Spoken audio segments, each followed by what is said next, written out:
Hey everyone, Shabim here and welcome back to our next episode of the 205 Live Universe Mode live here on Christmas Day.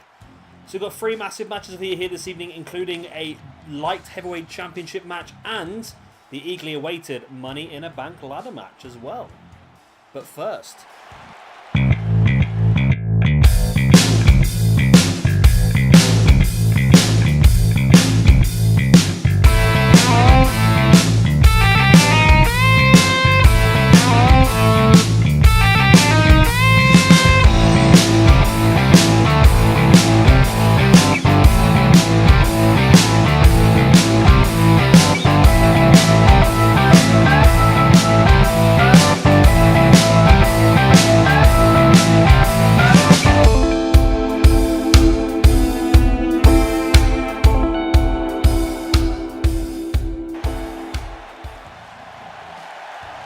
But first, we have a rematch from our last episode, a non-championship rematch though, as Pete Dunne goes one-on-one with Neville once again. Like I said, we don't give out instant rematch clauses. It's not something we do here. However, I'm a big fan of Pete Dunne. Let's give him a chance. If he beats Neville here, who knows? He might get something of a championship match. And here he is then, fresh off his debut a couple of days ago. He is back, the king of the cruiserweights once more. It's Neville. Here we go then, Pete Dunne versus Neville, one-on-one once again. God, I had so much trouble recording the last episode, I tell you. So many glitches when these two faced each other. Hopefully this time we have a nice, smooth one. And just while I'm here, Merry Christmas everybody, if you are watching this on Christmas Day. If you're not, then... God, mate, you're late. You're doing so late. We've got a lot of content up for you here on Christmas Day, including a random match. We've got this episode. We've got our standard bits and bobs that no one's interested in, like Final Fantasy and FIFA. And also, we are going to have a special Christmassy pay-per-view up for you as well, which you might have already seen. If not, then it's a bit of fun, you know. Bit of entertainment. I enjoyed it. I had fun making it. There's some weird and wonderful stuff on there, I tell you. Referee splitting these two up as they got caught in the corner together.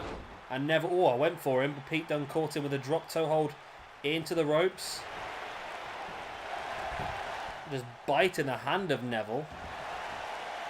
And Pete Dunne is in control. Like I said, a win here for Pete Dunne would definitely help him with getting himself a rematch for that championship at some point. As Pete Dunne takes Neville up, looking for a tombstone, but Neville reverses it into a tombstone piledriver of his own. Neville brings Dunne back up to his feet. Nice forearm. Boots to the leg. Sends Dunne into this rope. Ducks underneath. A nice super kick. Nice. Yeah, so tonight we are going to crown the first Money in the Bank winner. If that should be cashed in before the end of the universe mode, we'll crown another Money in the Bank winner. Well, as soon as the briefcase is used, we will refresh it. Depending, I suppose, actually. Otherwise, there's going to be a guarantee it'll be used at Shabby Mania, isn't there? Although we probably can overlap it to the next season if we want to, I suppose. We'll have to wait and see what happens, I suppose. Maybe whoever wins it will be a face and will cash it in openly rather than using the cheekiness to guarantee a championship win. But why would you? I mean, I never understood that with Cena. Cena had to be the one that gave someone a week's notice to let them know he was cashing in. That was always, I'm such a good guy, I've got to do this, I can't just cash it in and take advantage. Because the crowd would have booed the hell out of him, I suppose. Pete. Ooh, what? Ooh, what music's that? Pete Dunne really distracted here by something. The hell? It's Austin Aries! Austin Aries? We've seen Neville return last week and now Austin Aries just pops up. The hell? Wow. Mega returns here for 205 Live. Neville last week, then Austin Aries this week, but Austin Aries assisting Neville in this match. Only a 1 count, wow. Neville can't believe it. He thought this match won there and then, but Austin Aries just turns up and just hits Pete Dunne with a brainbuster out of nowhere. Wow. That's a big surprise. Neville just flattens Pete Dunne back up to his feet once again, but Austin Aries. Of course, Austin and Neville both sort of left WWE in the same sort of way of being unhappy with their usage on 205 Live.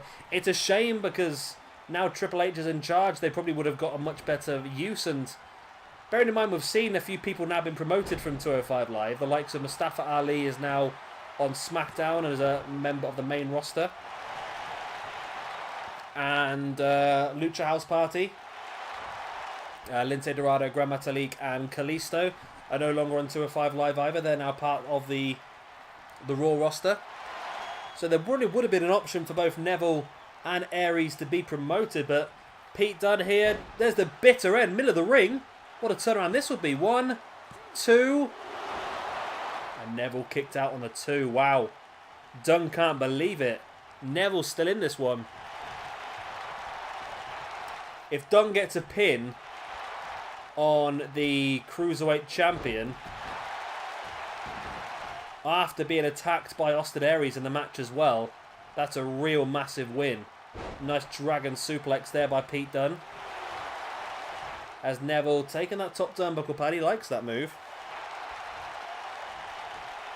Neville now brings Dunne back up to his feet. Northern Lights suplex. And again back up to his feet, and Neville looking to continue the assault. I really think they should have a proper animation for that with the turnbuckle pad being taken off. I mean, it just disappears into thin air, then the referee makes one appear out of thin air. Why not just drop it on the mat and let the referee pick it up, then put it back on? It just seems very, very lazy to me to make it just disappear. At least make it like, come from somewhere. There's a pin by Neville after the superplex. It's only a 1 count. Neville heads up top. Does he have a red arrow? He does, but he fudging referees on this game, I tell you. They really are the worst. He just walked right in the way. That was a blatant 3 count. Referee, you're absolutely going to get sacked. Absolute stupidity. Referee may have just cost Neville this match, and Neville now just drop kicking random parts of the ring because he's so frustrated. Dunne brings Neville back up to his feet, up onto the shoulders, now neck first across that top rope. Dunne just stamping on the back of the knee of Neville. Back up to the feet, but Neville rolling Dunne through.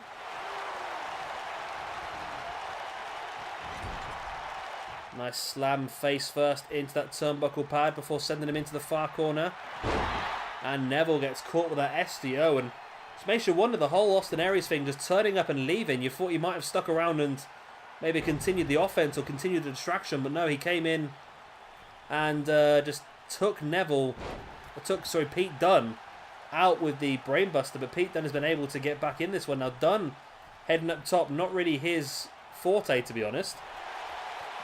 This is more Neville's area. Dunne. Wow. Neville just caught Dunne. Dunne went for a crossbody. Neville caught him into like a world's strongest slam, and now Neville's going to show Dunne how it's done. Nice jump in Hurricanrana from the top rope. Once again, bringing Pete Dunne. I like this Neville call, right? But there's one thing I don't understand, that's the moveset. I mean, apparently the superplex is his signature maneuver. Which is fine, but I'm not sure. I'm not sure at all. Anyway, Neville heads up top. Pete Dunne is grounded. There's the second red arrow of the match. This time, the referee was able not to get knocked out. And it's still only a 2 count. Wow, these two guys. The matches between these two guys. Neville now rolling Dunne up and wrenching back of that arm. Live to fight another day could be going through Pete Dunne's mind here. No, Dunne is able to roll himself free. catches Neville. Into the turnbuckle. Neville hit that hard. Dunne takes him up into a sit-out powerbomb. This has been a proper good match between these two, hasn't it? We've had all sorts. We've had intrigue. We've had the interference. We've had finisher maneuvers. We've had false finishes. We've had the referee going down. Neville sends Dunne face first into the turnbuckle. Turns him round. Now hoists Pete Dunne up to the top. We're going to see another superplex in this match. It's looking that way, isn't it? Up he goes. Yes, into the superplex.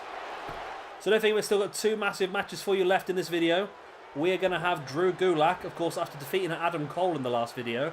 Drew Gulak will get a chance at Akira Tozawa's Light Heavyweight Championship. And then, of course, we do have that 6-man Money in a Bank ladder match to crown our first Mr. Money in the Bank. There's a third red arrow of the match, and surely this time it can't be. 1, 2, and 3. Neville is the victor in what was a fantastic match.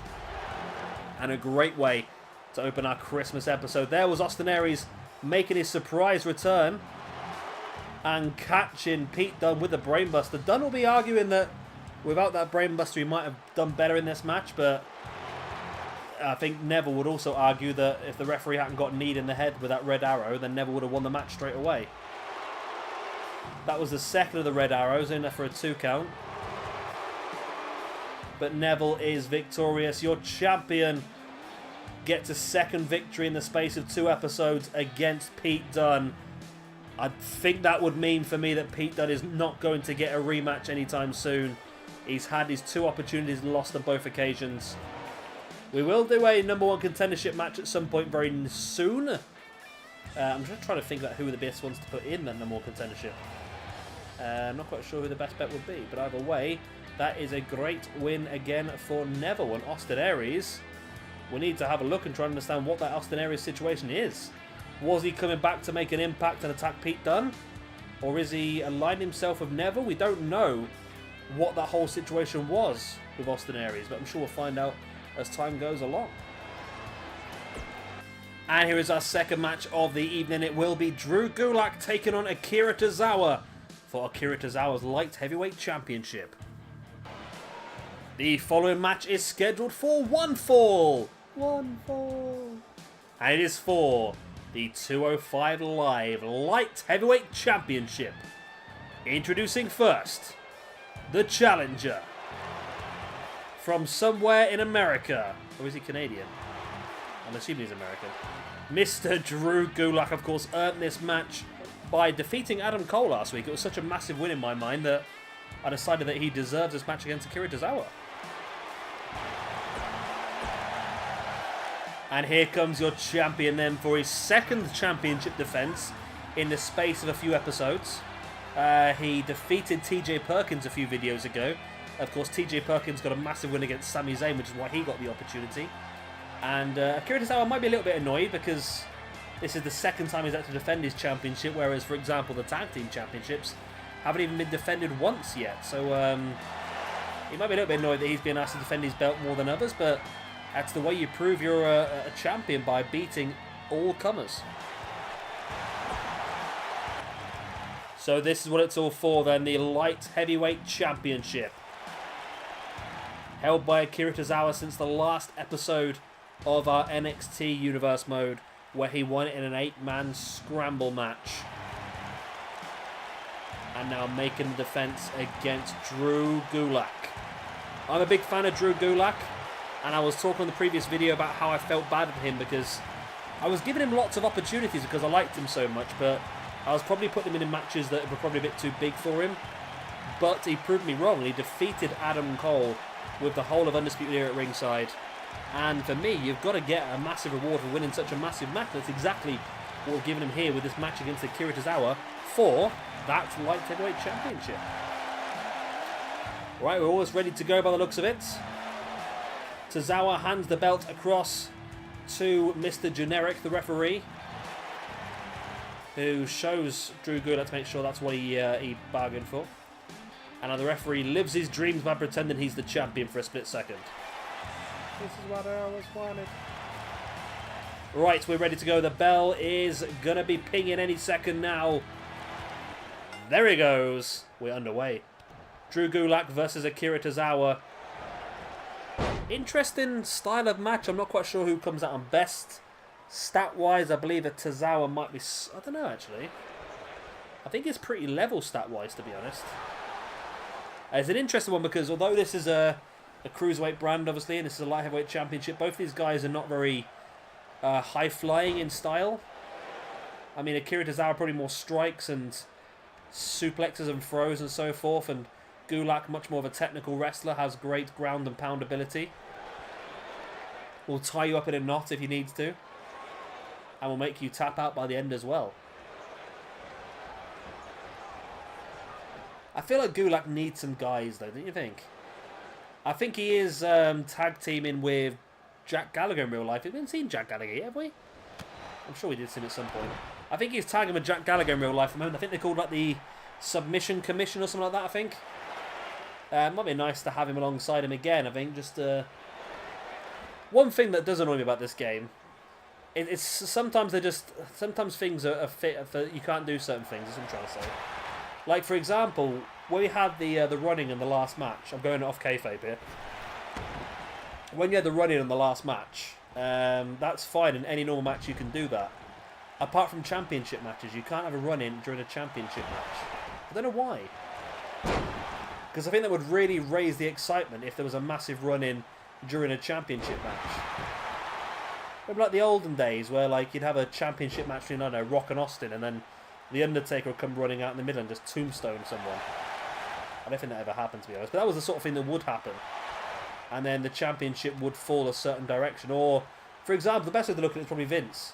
Maybe Stone Cold versus Triple H, and you'd have, I don't know, Vince will come out and help Triple H beat Stone Cold, or vice versa. And you used to get that sort of thing. But championship matches are what you normally see the most interferences on, wouldn't you, really? The big matches where it means something. So the fact you can't have a mid-match run-in during a championship match does annoy me a bit, to be honest.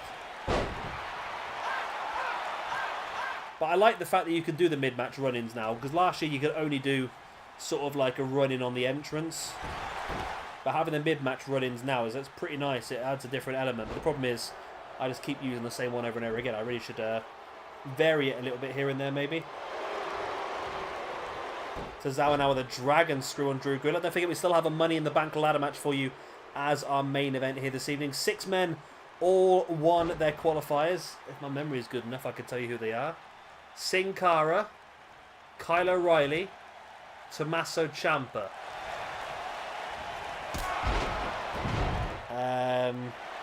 Travis Banks, Mark Andrews, and one more. Who is that last man? Sin Cara, Reilly,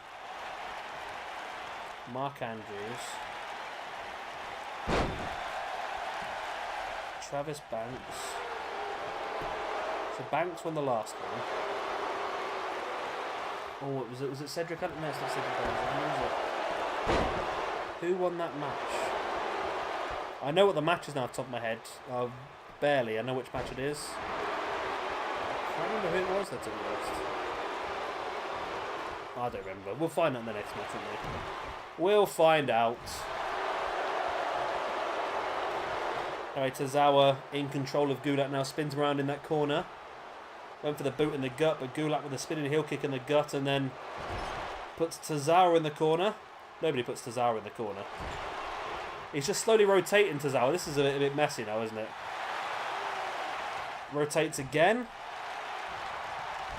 Oh my god. Somebody do something. There we go. Thank you, Gulak, for finally doing something. Nice. Nice exploder into the corner. Brings Akira Tozawa back up. Locks him in. Beautiful suplex. Catching the arm and the leg there, doing extra damage. Gulak now drags Akira Tozawa middle of the ring. And locks in the Gulak. Oh, Akira Tozawa able to roll free. I think he may have had his feet under the ropes anyway. But he was able to break himself free straight away. And that's a shame for Gulak. If he had that Gulak locked in properly, he may have been walking away here as the light heavyweight champion. Tozawa, snap German suplex on Gulak. 1, 2. Oh, wow, that was close. That was really close. And Tozawa hulking up a bit there. Clothesline, a second one, ducking the clothesline from Gulak, and then catching him with that super kick. Spinning kick right to the side of the head of Gulak. Now into a pin once again. 1, 2, and 3. He's done it again, Akira Tozawa. I mean, we've talked about how well the likes of TJ Perkins and Drew Gulak have done so far in this universe, but we're just ignoring the fact that Akira Tozawa has now successfully defended that championship twice. And against some names that have had some pretty big victories. Gulak's gone for a handshake here. That could be an interesting alliance. Drew Gulak and Akira Tozawa. Gulak showing good respect here to Tozawa. And Akira Tozawa keeps his light heavyweight championship. Well done, lad. Well done. We'll have to see who else we can give you now. Someone a bigger test, maybe? I'm thinking, you know, the first name that popped in my head. Bobby Fish. Is this belt too small for Bobby Fish? I don't think so. But then again, they might have an opportunity at the Tag Team Championships of Fish and Strong soon, shouldn't they? Talking of Undisputed Era, let's head over to the Money in the Bank ladder match. And here it is then, the Money in a Bank ladder match. Ricochet was the man I forgot. Ricochet joins Tommaso, Ciampa, Cara, Kyle O'Reilly, Mark Andrews, and Travis Banks. And first of all then, we have Cara, who won this opportunity in the Lucha House Party match. He defeated Kalisto, Gran Metalik, and Lince Dorado in a fatal 4-way elimination. Next up then, representing the Undisputed Era, was Kyle O'Reilly. He won this match by winning a fatal 4-way elimination. I know, again. Against the rest of the Undisputed Era members. It was Adam Cole, Kyle O'Reilly, Bobby Fish, and Roderick Strong in that match. Entrant number 3, the only man who did not win a fatal 4-way to get here, is Tommaso Ciampa. He defeated Johnny Gargano one-on-one. Next up then is Mark Andrews. He defeated Tyler Bate, Jack Gallagher, and Finn Balor to make his way to this Money in the Bank ladder match. And next up is Ricochet. He defeated Cedric Alexander, Mustafa Ali, and Araya Davari. And lastly then, we have the Kiwi Travis Banks, who defeated Noam Dar, Morgan Webster, and Zach Gibson. So I'll drink my beer. Right, we're underway. Our first chance to crown our first Money in the Bank winner. Who is it going to be? That's the big question. Any of these 6 men? I think, I don't know. I think the main 3 for me, I think Ciampa, Ricochet, and Kyle O'Reilly are a step ahead. Then I feel like Travis Banks is in that sort of lower level. And then I think Sin Cara and... Not lower level, I think... right, let me do this a bit better. Kyle O'Reilly, Ricochet, and Ciampa, for me, are at the top level in this match. My favourites, those 3. Travis Banks is sort of in the middle, on a separate plane. And then I think Sin Cara and Mark Andrews are sort of on the lower side, but anyone could win this. But I'm just thinking of like future champions. I feel like either Ricochet, O'Reilly, or Ciampa might be the best options. I'd be interested what the reaction would be by the Undisputed Era if Kyle O'Reilly did win this championship. And I can only imagine that I don't know. I'm assuming Adam Cole would be happy, but don't know how it works. He might get a little bit jealous, I suppose. He's supposed to be the leader of that stable, and if somebody else has a championship, not him, could be an interesting one, that. I'm sure he would welcome the power, because once you've got the gold, then comes the power, I suppose. And of course, Undisputed Era, looking to try and get themselves a championship as well, tag team championships. And we will see Sin Cara wrestling again the next episode, won't we? Of course, because Sin Cara will be fighting alongside Kalisto against Roderick Strong and Bobby Fish to become tag team number one contenders. We're also going to bring together, or bring to the end, hopefully, a little mini feud we had earlier on in this universe mode. We are going to see Oni Lorcan taking on Hideo Itami once again, but this time inside a steel cage. Guaranteed one-on-one match, then no interference. That'll be next episode. There's a lot of cool stuff coming up, actually. Oh, I'm so good at this. Apart from I've just realised I've booked the same person twice in the same show. Because I'm special like that, you know. Anyway, nobody's attempted to try and climb the ladder as yet. They're all still doing damage to each other, which is good. These sort of matches are always so iffy for me because 9 times out of 10 you get a really dodgy finish. I'm hoping for a good one here today, though. And the way the match is spread out and everyone's sort of spread out a bit, which is pretty good, actually. Pretty promising for the rest of the match because it will mean that there'll be a bit more space, and when someone does climb the ladder, there'll be a bit more chance they might get it. Because you want that sort of middle ground. You don't want the first person that climbs the ladder to win the belt, or win the briefcase in this case. But at the same time, you don't want it to be a case where it's going to take hours to finish a match, which is the sort of way it was last year. I think you have to go... For me, you have to go 6-man, because 8-man's too many, and 4-man is not enough. I think 6 is that sweet spot where the match doesn't go too long, but also doesn't end too soon. One-on-one ladder match on this game is terrible, because they can just get the belt, so they get the belt or the briefcase straight away. So Travis Banks just walking around the ladder. Not quite sure what to do with it yet by the looks of it. As it looks like Mark Andrews... What's Mark Andrews going for? He's going to go for a... He's going to show his strength here as he goes for like a deadlift suplex over the middle rope. Nice. And finally Travis Banks gets punched in the face because he's just literally walking around the ladder in his hands. I don't see the point of what he was doing there, but it was effective for him. And now Mark Andrews does set up the ladder. And Mark Andrews does climb. And Mark Andrews does have a hold of the briefcase.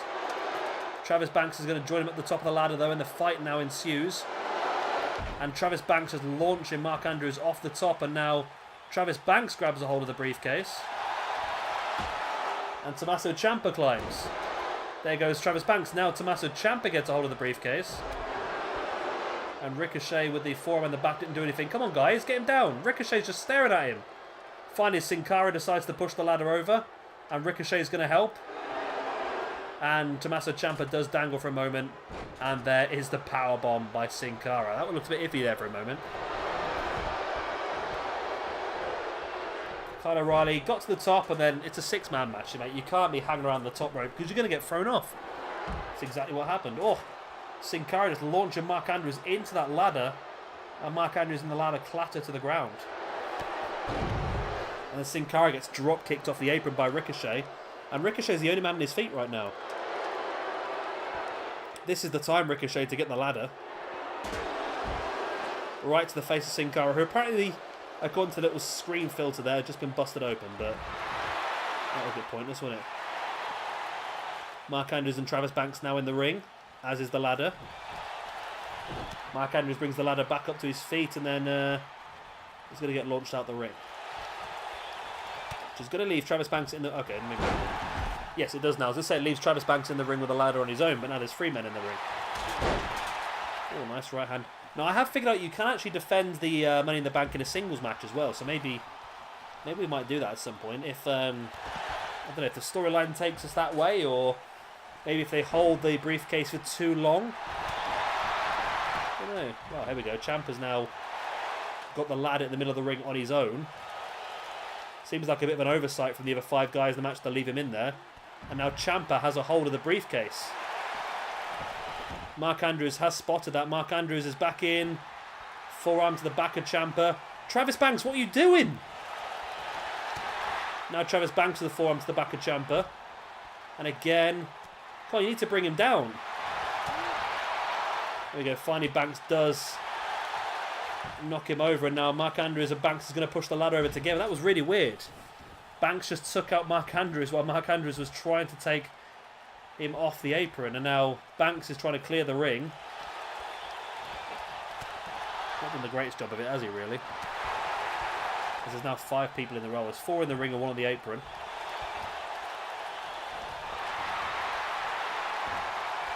So Reilly now is going to bring Banks back in the hard over the looks of it. Yep, superplex. Sin Cara with the ladder right in the face of Kyle O'Reilly and then in the gut as well. It looks like Mark Andrews is going to go for another superplex. This time to Ricochet. I don't know where he got this move from. It's quite a strong style move. I don't know why he's been given it in this moveset, to be honest. But I don't know too much. I don't know what happened there. I think Kyle O'Reilly just sold a... There we go. Sin Cara climbed the ladder. The AI is shocking on this game, isn't it? 5 people were down on the ground. Sin Cara just had to set the ladder and climb it. But instead he decided to go for some more offense and put the ladder on the ground. Mark Andrews now big right hand to Kyle O'Reilly as Tommaso Ciampa now heads on the outside with Sin Cara. DDT on the apron. That could be Sin Cara down and out of this match for a while. Kyle O'Reilly, big super kick right to the side of the head of Mark Andrews. Andrews now sending O'Reilly off the ropes. Running super kick missed, and O'Reilly with a right hand. A nice suplex there, just folding Mark Andrews in half. And Mark Andrews is going to roll out the way and allow Cara to set the ladder up. Travis Banks, though, sending O'Reilly over the top. And Travis Banks is... Oh, Travis Banks, you had a chance there, Banks. You were in the ring on your own. Now he does go back in. He sees Ricochet in there, sends Ricochet to the outside. As Sin Cara just powerbombed Ciampa into the ring post as Ricochet just climbs the ladder really quickly. Mark Andrews trying to push the ladder over. He can't because Ricochet's already unhooked it, and Ricochet gets the win. I still can't stand the fact they haven't changed that animation. I've said this before, right? The animation is about half a second slower than the actual end of the match. So everyone stops even though the briefcase hasn't been taken down yet. It's really annoying, but Ricochet did pop up there behind everybody and unhook that briefcase, and Ricochet is Mr. Money in the Bank. Ricochet is guaranteed a championship match whenever he so desires. Which, oh my god, Ricochet versus Neville. Oh, Ricochet versus Neville. Yes. Yes. Yes. Yes. That's the match we want, ladies and gentlemen. Ricochet versus freaking Neville. Anyway, Merry Christmas once again. Hope you're having a good day. If it's not Christmas, then you're slacking. You're being slow. You should be watching these videos as soon as they go up, you know. I don't know, yeah. Just ignore me. I'm being a bit of a tit. And of course, if you've enjoyed this one, please do a like and of course subscribe if you would like to see some more as well. I've been Shabby Gamer. Thank you very much for watching, and I'll see you very, very soon for our next episode of 205 Live. Of course, don't forget to check out the other stuff we've got up today. The random match, a bit of a weird and wonderful random match, and of course our special Seasons Beatings pay-per-view as well. We've got G1 for you tomorrow as well. We've got loads of stuff going on, so be sure to check it all out. I've been Shabby Gamer. I've done all that already, haven't I? Goodbye!